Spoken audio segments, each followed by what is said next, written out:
Welcome to Traffic. In this video, I am going to show you how you can solve the application-based question of JavaScript from chapter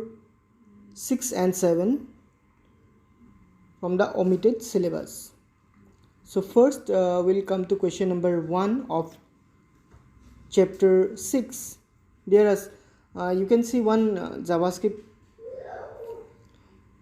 In right hand side তোমালোকে এটা বক্সত জাভাস্ক্ৰিপ্টৰ অলপ code দেখা পাবা ইয়াতে খুদিছে তোমাক বক্সটোত কি এৰৰ আছে আৰু কাৰেক্ট কৰিব দিছে so you see here document doc type html body then alert this is my first javascript code ইয়াত কি লিখা নাই script language equal javascript type equal text / javascript এই কমপ্লিট লাইনটো মিস হৈ আছে তাৰপিছত means alert statement to হে script blocker মাজত থাকিব so হে script খিনি missed হৈ আছে এখিনি দিলে এই কমান্ডটো কমপ্লিট হৈ যাব তাৰপিছত আছে question number 3 what will be the output of the following code এই কোড খিনিৰ আউটপুট কি হ'ব ইয়াত var a b আছে তাৰপিছত আছে a equal 5 b equal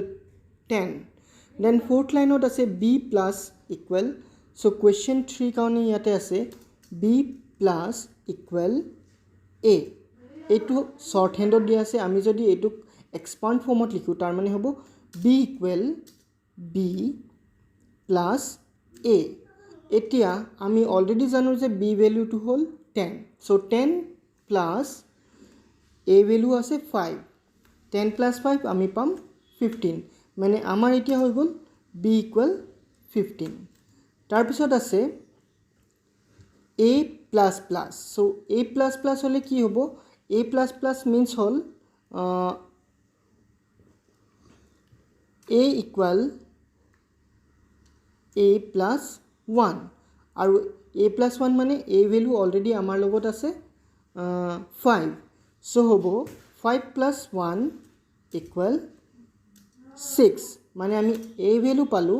6 আৰু যেতিয়া আমি এনেকে টাইপৰ প্ৰবলেম সলভ কৰিম আমি সদায় ৰিসেন্ট ভ্যালুটো লম এতিয়া আমাৰ বিট অলৰেডি a আৰু b ভ্যালু 5 and 10 দিয়া আছিল বাট নাও আমাৰ a আৰু b দুটাৰে ভ্যালু চেঞ্জ হৈ গৈছে b 15 হৈছে a আছে 66 দেন লাস্ট লাইনত আছে b minus minus b minus minus মানে কি হ'ল b equal b minus 1 so তাৰ মানে হ'ব b already আমাৰ 15 আছে so 15 minus 1 15 minus 1 হৈ যাব আমাৰ 14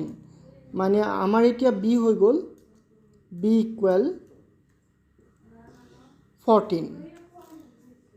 এতিয়া ইয়াতে দিয়া আছে document dot write a equal plus a ইয়াতে plus a টো হল এটা ভেৰিয়েবল so আমি আনসাৰত লিখিম আনসাৰত আমি এনেকে সলিউশন খিনি তোমালোকে দেখাই দিলে ভাল যদি 2-3 মার্কস থাকে না দেখালেও রং নিদিবও পারে সো কিন্তু এইখিনি বহুত ইম্পর্টেন্ট আউটপুট বুলি লিখাটো সো ফার্স্ট লিখিবা আউটপুট তার পিছত লিখিবা a ইকুয়াল আমি a এর ভ্যালু পালো কিমান 6 তার পিছত b এর ভ্যালু b ইকুয়াল আমি b ভ্যালু পালো 14 সো এইটো হ'ব আমাৰ आंसर এতিয়া আমি question number 4 to a equal b into 3 মানে আমাক ভ্যালু দিয়া আছে b এর ভ্যালু 4 cu 4 বুলি দিয়া আছে আৰু আমাক এটো এক্সপ্ৰেশন সলভ কৰিব দিছে সো আমি কোয়েশ্চন নাম্বার 4 এটো দিব পারে তোমালোকক সো এটো সাইড হৈ দিবা দিয়া আছে a equal b into 3 divide 4 plus c divide 4 plus 8 minus b plus 5 divide 8 so এখিনি আমি সলভ কৰিব লাগে এতিয়া আমি এটা লিখিম a equal প্ৰথমে আমি ভ্যালু গিটা বহাই দিম b আছে 4 cu 4 আছে so 4 into 3 divide 4 plus 4 divide 4 plus 8 minus 4 plus 5 by 8 so এখিনি আমি পালো এতিয়া আমি সলভ কৰি যাম আমি সলভ কৰোতে সদায় অপাৰেটৰ প্ৰেচিডেন্সটো মনত ৰাখিব লাগিব মানে বদমাছটো ফাৰ্ষ্ট আমি ব্ৰেকেট কৰিম তাৰপিছত আমি ডিভিজন মডুলাছ বা প্ৰডাক্ট কৰিম বা অফ কৰিম তাৰপিছত আমি প্লাছ বা মাইনাছ কৰিম আৰু যদি আমাৰ ডিভিজন আৰু মাল্টিপ্লাই একেলগে আহি যায় দেন আমাৰ যিটো লেফ্ট হেণ্ড সাইডত ফাৰ্ষ্ট পাম মানে লেফ্ট টু ৰাইট লেফ্টত আমি যাকে পাম তাক ফাৰ্ষ্ট সলভ কৰিম সো ইয়াত লিখিম a equal 4 into 3 12 so 12 divide 4 plus 4 by 4 1 পাম plus 8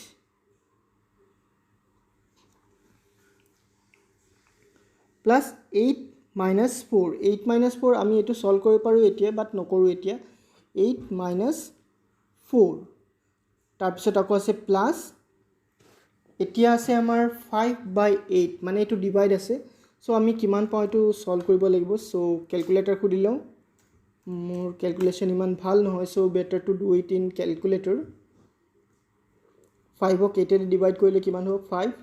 ডিভাইড 8 আমি পাম 0.625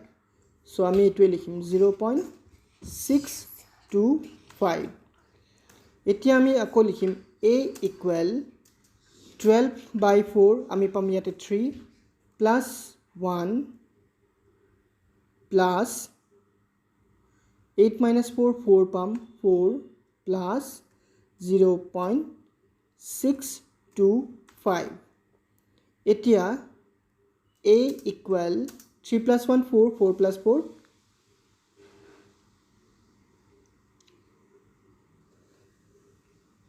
4 plus 4 8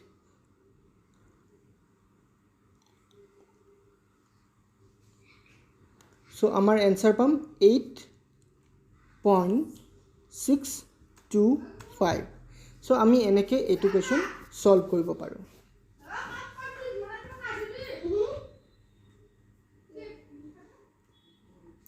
এতিয়া আমি আহো question number 5 লৈ 5 ত আমাক কৰিব দিছে output search করিব দিছে questions আছে a equal 5 b equal 6 first question to আছে question 1 a not equal b মানে exclamatory আৰু equal sign থাকিলে এটুক not equal বুলি কয় তাৰপিছত and person symbol দুইবাৰ আছে এটুক and operator বুলি কয় এতিয়া আহিলে a ব্ৰেকেটৰ ভিতৰত greater than equal to b আৰু আমাক অলৰেডি a আৰু b ৰ ভ্যালু দিয়া আছে a equal দিয়া আছে 5 b equal দিয়া আছে 6 so etu expression ot amar logical expression tut output ki hobo hetu ulabo dise tar kone first ami sam a not equal b etu ki hoy expression khini so a not equal b a আৰু b দুটাৰ value বেলেগ বেলেগ আছে so এখিনি হ'ব true তাৰছত and operator লগাই দিম তাৰপিছত আছে a greater than equal to b a কি হল b কে small হয় so this condition is false and operator কানে দুটা কন্ডিশনে true থাকিব লাগিব তেতিয়াহে answer to true হয় যেহেতু এটা condition false হৈ গল so the answer will be false now we'll come to question number 2 yat ase amar a not equal b mane same etu question e okoman yat changes ase so moi copy paste kori loisu yat greater than asile yat hoy gol less than equal b etia etu question ot a not equal b first part aru yate amar and operator jagat ahi gol or operator duta pipe jetia use kore এটুক or operator বুলি কয় a not equal b এখিটো কি হৈ গল first or condition two true হৈ গল কাৰণ দুটাৰে ভ্যালু বেলেগ বেলেগ এতিয়া a less than equal to b a to b কে সৰু হয় কাৰণ a 5 b 6 হয় সো এটু কন্ডিশনো ট্ৰু সো আমাৰ এনসাৰটো পাম ট্ৰু or operator কাৰণে যদি এটু অপাৰেটৰ থাকে তেনেহলে কি হয় কন্ডিশনটো anyone should be true যিকোনো এটা true হ'ব লাগিব then answer is true যদি দুটাই false হয় then it will be false এতিয়া হলে question 3 not operator ইয়াত আছে not A greater than B. এতিয়া not আহিলে A greater than B,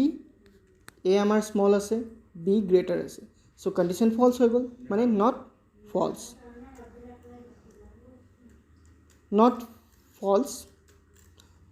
ৰ opposite আমি কি পাম? false ৰ opposite true, মানে নটে আমাক দিয়ে opposite answer, যদি true পাওঁ false হ'ব, false পালে true হ'ব, so ইয়াৰ answer হ'ব true. so এনেকৈ তোমালোকে লজিকেল অপাৰেটৰ আউটপুট ওলাব পাৰা. তাৰপিছত আহিলে নেক্সট কুৱেশ্যনটো, কুৱেশ্যন নম্বৰ 6ত আমাক ওলাব দিছে right the following using if else statement, মানে আমাক অলৰেডি ইয়াতে ইফ এলছটোক কণ্ডিশ্যনেল অপাৰেটৰত চেঞ্জ কৰিব দিছে. ইয়াত দিয়া আছে if x equal to 100, a equal x is 100, else x is not 100. চ' আমি তাৰ কাৰণে লিখিম a equal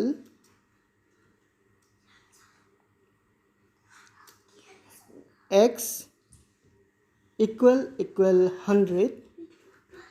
তাৰপিছত কুৱেশ্যন মাৰ্ক ডাবল ইনভাৰ্টেড কমাৰ ভিতৰত x is 100, তাৰপিছত কলন মানে দুটা ডট, তাৰপিছত আকৌ কোটেশ্যনৰ ভিতৰত x is not 100,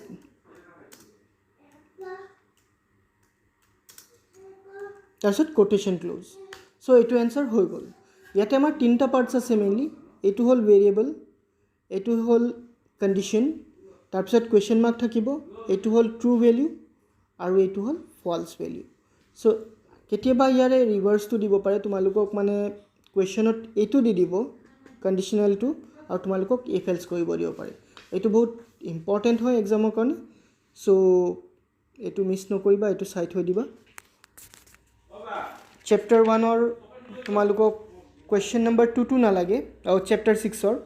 কাৰণ ছুইচটো অলৰেডি অমিটেড কৰা আছে. এইবাৰ আহোঁ আমি লুপিং চেপ্টাৰত, question application based question looping চেপ্টাৰৰ কুৱেশ্যন 1-2.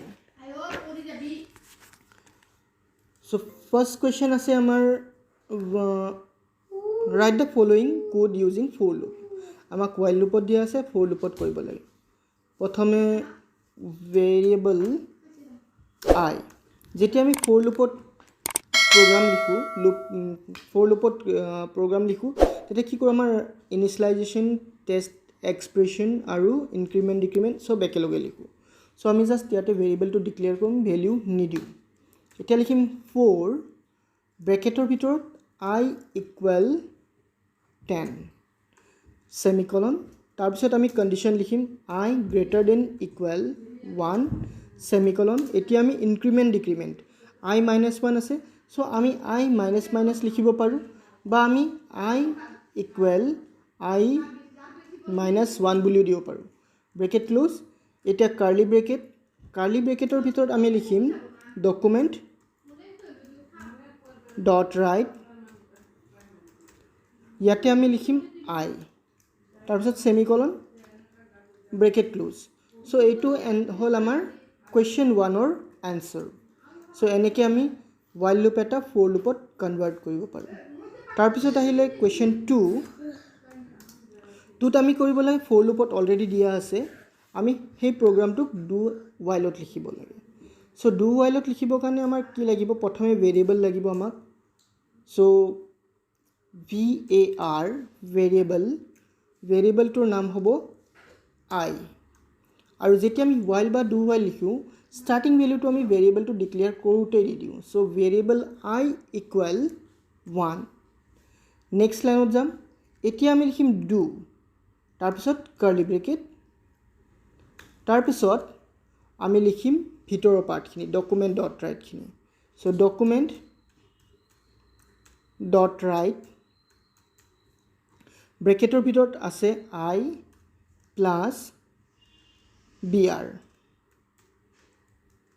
ব্ৰেকেট ক্লোজ, ছেমিকলন, তাৰপিছত আমি ইনক্ৰিমেণ্ট ডিক্ৰিমেণ্ট পাৰ্টটো দিম, যিটো আছে i equal i plus 2. So' i equal i plus 2, তাৰপিছত আমি ব্ৰেকেটটো ক্লোজ কৰিম ডুৰ. ব্ৰেকেট ক্লোজ কৰাৰ লগে লগে আমি ইয়াতে কণ্ডিশ্যনটো লিখিম while তাৰপিছত ব্ৰেকেটৰ ভিতৰত আমাৰ কণ্ডিশ্যন আছে I less than equal to 100 so আমাৰ এইটো for loopৰ পৰা do whileত কনভাৰ্ট হৈ গ'ল now question number 3 here দিয়া আছে what will be the output of the following code so এইটো বহুত ইন্টাৰেষ্টিং হয় আউটপুট ওলোৱাটো ফাৰ্স্ট আমাক ইয়াতে দুটা ভেৰিয়েবল দিয়া আছে ভেৰিয়েবল গিটা দিয়া আছে এনেকে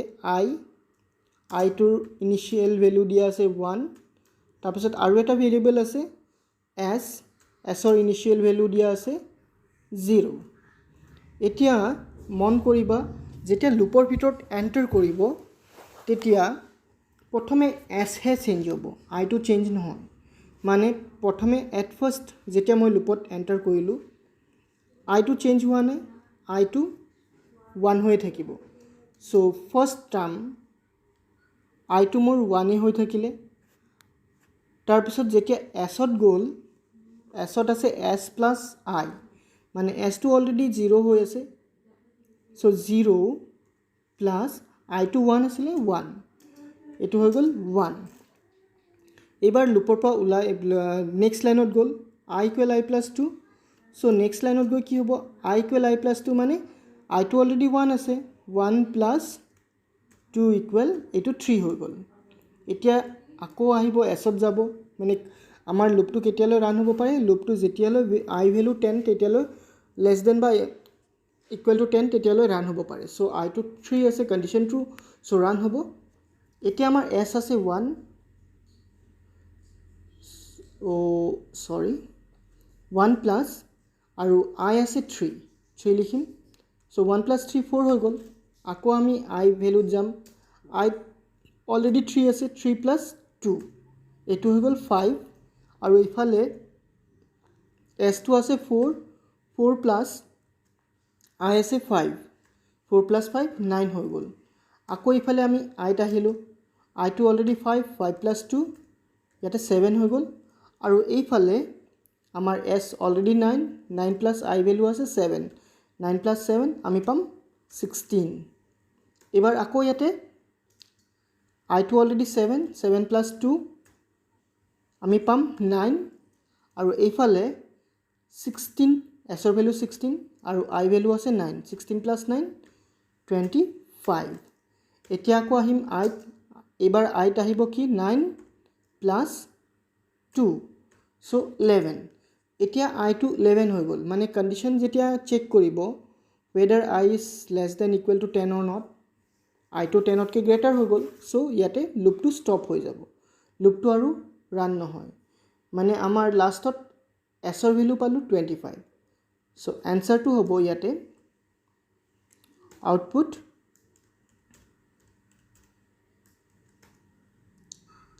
তলৰ লাইনটোত মন কৰিবা ডকুমেন্ট ডট ৰাইট তাত দিয়া আছে sum equal s টো হল ভেৰিয়েবল সো s ৰ জায়গাত আমি 25 পাইছো 25 টো আহিব সো আমি এনেকৈ লিখিম sum equal 25 সো এনেকৈ তোমালোকে লুপৰ আউটপুট ওলাব পাৰা তাৰপিছত কোৱেশ্চন নম্বৰ 4 ত দিয়া আছে write the code mentioned in question 3 using do while loop do while ত লিখিব দিছে question 3 আনসাৰটোৱে question 4 সো আমি do while ত লিখিবৰ কাৰণে ফাৰ্স্ট কি কৰিম ভেৰিয়েবলটো লম ভেৰিয়েবল I মানে গোটেইখিনি কমপ্লিট সেমে থাকিব খালি দুটো এড কৰিলে হ'ল I equal 1 s equal 0 তাৰ পিছত do bracket s equal s plus I তাৰ পিছত I equal I plus 2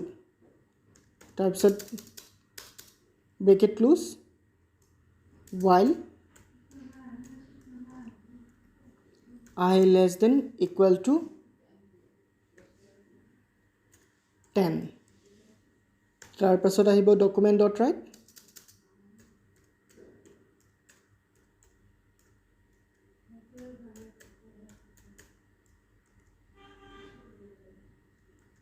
sum equal plus s semicolon. So এইটো আমাৰ হৈ গ'ল do while ত আৰু ইয়াতে দিয়া আছে what happens if the initial value is I is 11. এতিয়া do while ত যদি আমাৰ initial value to 11 হৈ গ'ল তেতিয়া হলে কি হ'ব? So do while ত কি আছিলে? while আৰু do while ৰ মাজত ডিফাৰেন্স যদি while লুপত কন্ডিশনটো ফলস হৈ যায় মানে I টো অলৰেডি যদি 11 হৈ যায় আমাৰ কন্ডিশন আছিলে প্ৰগ্ৰামটো তেতিয়ালৈহে ৰান হ'ব যেতিয়ালৈ I value less than equal to 10 হয় কিন্তু I টো যদি অলৰেডি 11 হৈ যায় while হলে এইটো প্ৰগ্ৰামটো ৰান নহয় বাট do while ত কি হয় এটলিষ্ট ওয়ান টাইম ৰান হ'ব পাৰে সো লুপৰ ভিতৰত ঘুমাব s ভ্যালুটো চাব s equal s plus I s টো অলৰেডি 0 আছে 0 plus I যদি 11 থাকে 0 plus 11 11 হৈ গ'ল তাৰপিছত ইয়াতে কন্ডিশন আকৌ প্লাস 2 হৈ যাব 11 plus 2 12 13 হৈ গ'ল আৰু ইয়াতে কন্ডিশন চেক কৰিব কন্ডিশন ফলস লুপৰ পৰা এক্সিট হৈ যাব আৰু আমাক আনসাৰটো দেখাব আউটপুট ইকুৱেল 11 সো আনসাৰটো হ'ব the if the initial value of I is 11 then in do while loop the output will be